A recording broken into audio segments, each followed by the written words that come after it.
Alright, so I ended the last video with a question. Why can you not get water hotter than 100 degrees Celsius? And I'm sure by now most of you guys have figured out the answer. That's because once you get water to 100 degrees Celsius, it begins to boil. If you get water to 100 degrees Celsius, it doesn't instantly vaporize. It turns out, once you get water to 100 degrees, you then need to give it an extra kick to boil it. You first add heat to change its temperature, and then second, if you continue to add heat, it will change its phase, change it from a liquid to a gas. And the amount of heat necessary to do that is defined by latent heat, the amount of heat taken or released to change states of matter, that is, changing something between the state of solid to liquid to gas. And it takes heat to melt, just like you would add heat to raise something's temperature. You then add some more and you can melt it to go from solid to liquid. Alternatively, it takes heat to boil. Once something is liquid, you can continue adding heat to raise its temperature, but at a certain point, for water 100 degrees Celsius, it cannot heat up anymore. Any additional heat added will boil it, change it from a liquid to a gas. And similarly, it releases heat to freeze something. That is, whenever you go from a liquid to a solid, that liquid must be warmer than its surroundings, like you're putting an ice cube tray full of water in the freezer.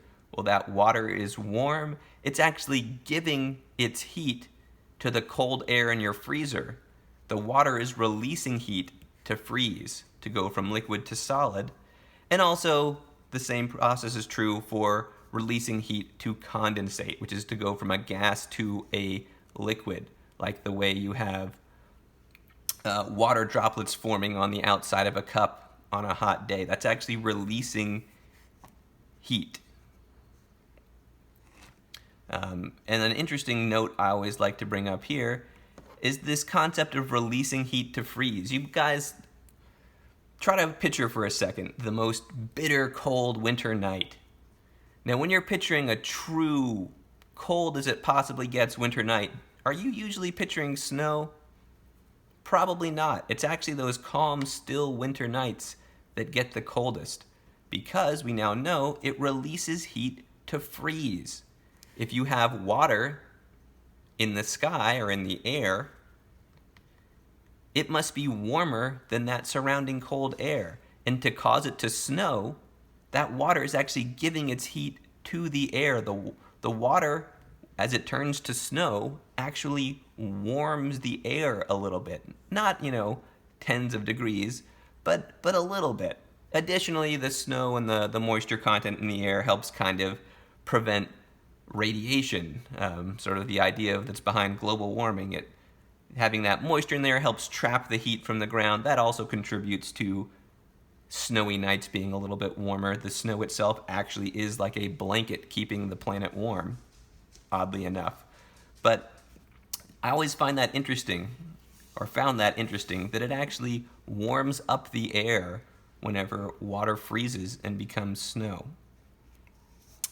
And we define these latent heats two ways. Each of these has their own special name and a special letter. L sub V is the latent heat of vaporization. That's whenever you cross the liquid-gas boundary, either going from liquid to gas or vice versa. And then we call L sub F, that is the latent heat of fusion, and that's for crossing the solid-liquid boundary, either when something freezes or when something melts.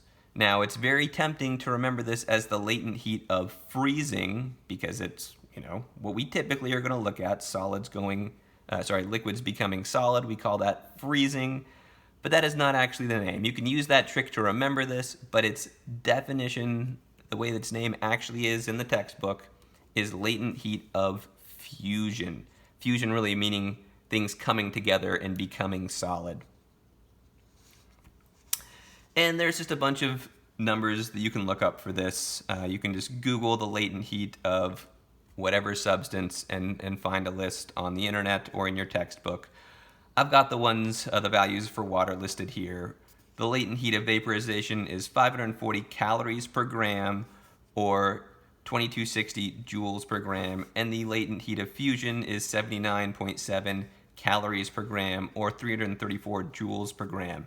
And as you can see with these relative amounts, it takes a lot more energy to boil something than it would to melt something. Jumping from a liquid to a gas, that's a much bigger step than going from a solid to a liquid.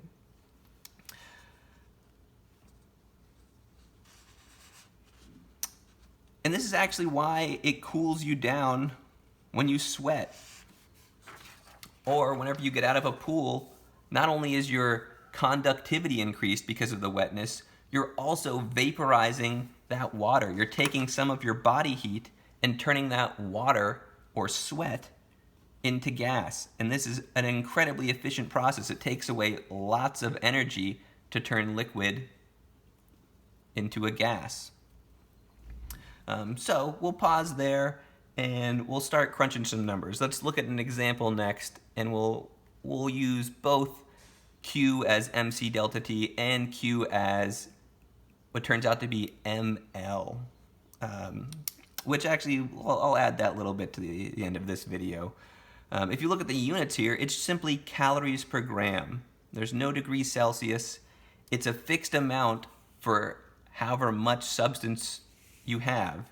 The amount of energy it takes to do this is simply the mass times L. And you can use LV or